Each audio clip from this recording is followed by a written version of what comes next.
Welcome to the 6th video in the FromSoftware inspired design series. Today we're going to be adding sculpted detail to the hands. We can use Ctrl-Tab to select sculpt mode, and then enable dynamic topology. Then we can start off by using the crease brush to outline the lines of the palm.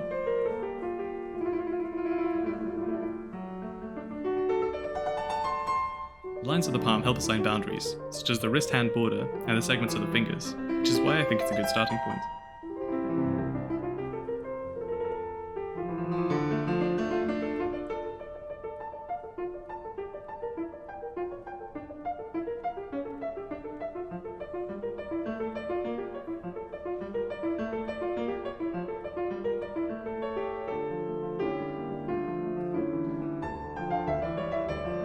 Once we're happy with the palm, we can smooth it all out with a smooth brush and move on to the back of the hand.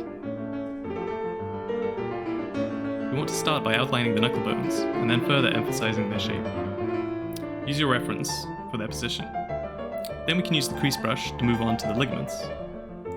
And we can use the clay strips brush set to subtract to remove the material in between them to make the ligaments stick out like they're supposed to.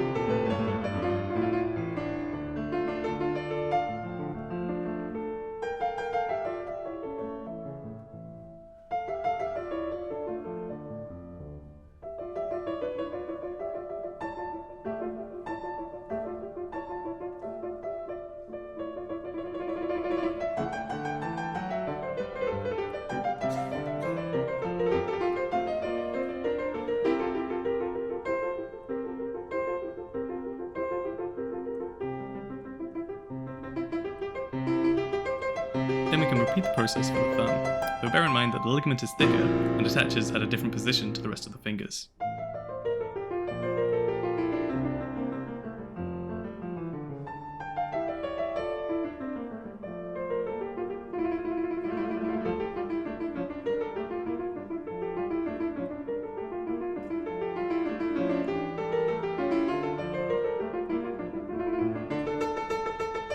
Take care with the positioning of the knuckle of the thumb.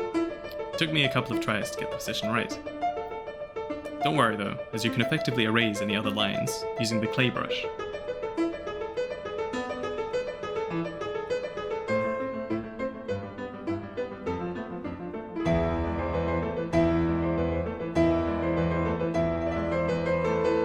Next, to emphasize the bones of the hand, and to make the fingers look more thin and malnourished, as is a hallmark of FromSoftware designs. We can use the crease brush to make these arc shapes on either side of where the finger bone would be.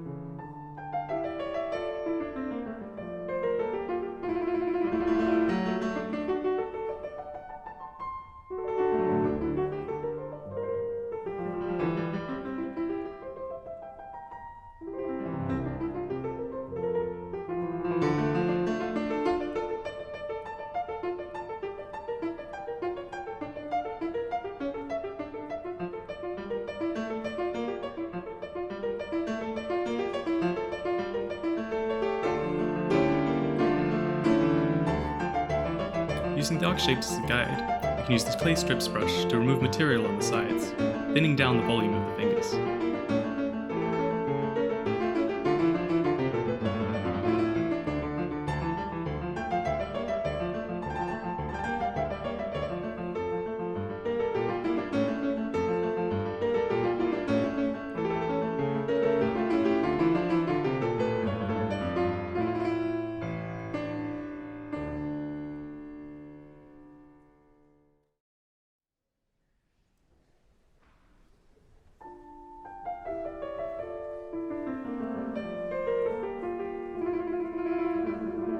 I realized that this effect is a bit too harsh when you switch to rendered view, so I decided to add some material back using the clay strips brush set to add.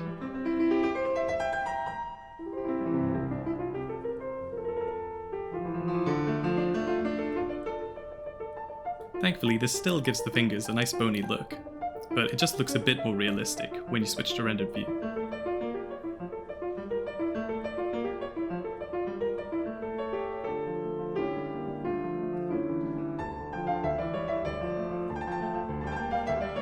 Using just 2 crease lines on each of the knuckles, we can help show that the ligament sits on top of them across the whole length of the finger.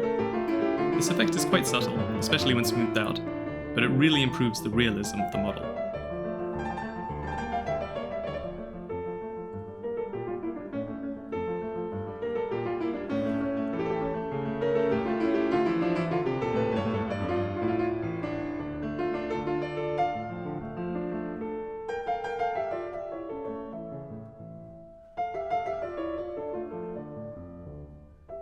Next we can just use the crease brush to add in some simple nails, using our base mesh as guide.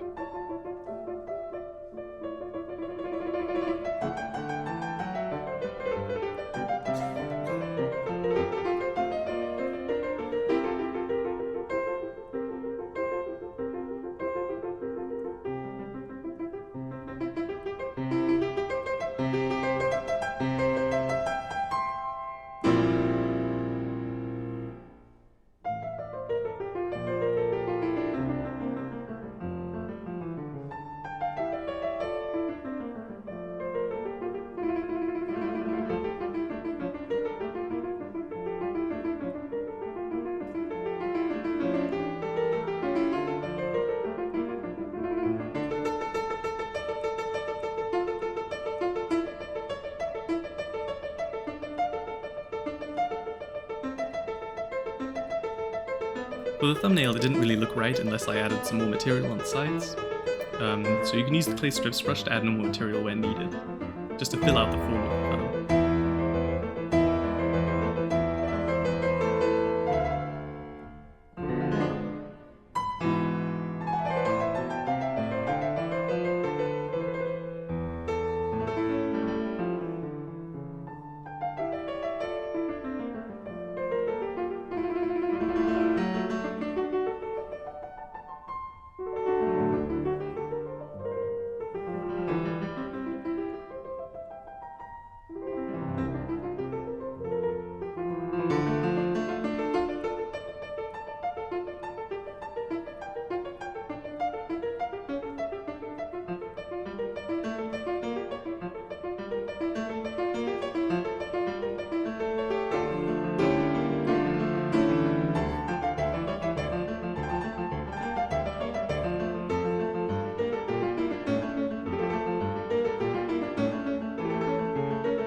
Using our reference image, we can then delicately add some creases to mimic the loose skin above the knuckles.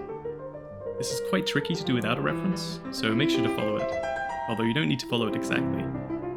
You need to bear in mind the position of the underneath of the hand segment to make sure you place the knuckle correctly.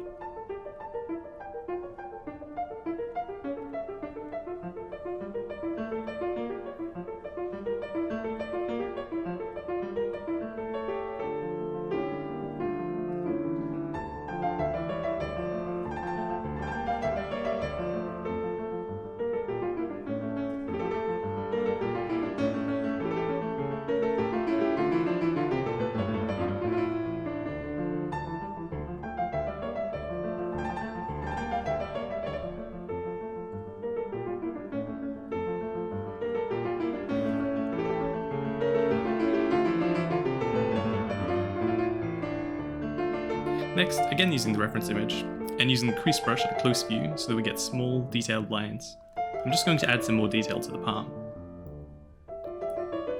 We need to make this a bit more subtle later, so we'll smooth over a lot of this, but it really makes the palm look a bit more aged.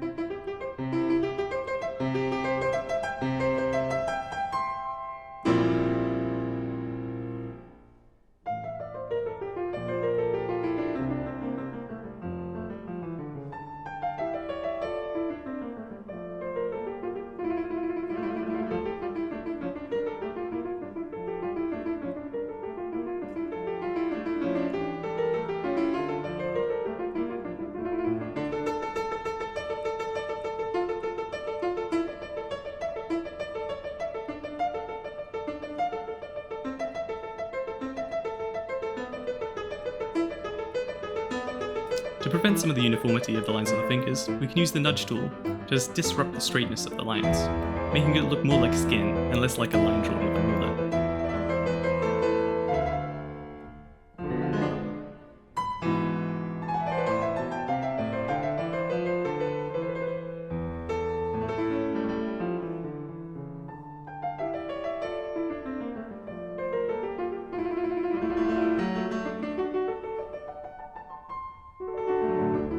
Finally, we can smooth out some of the details, such as the tips of the fingers and the fingernail, using the clay brush.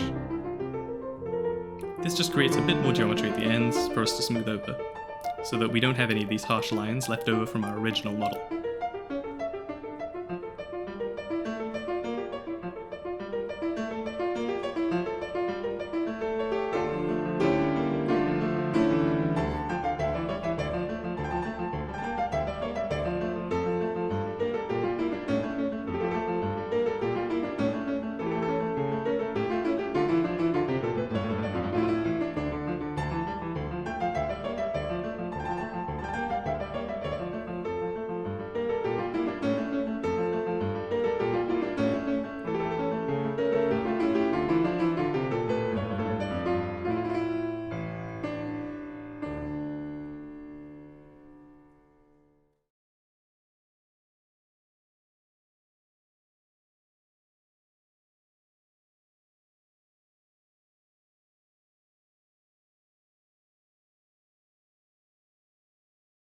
And there's our finished result.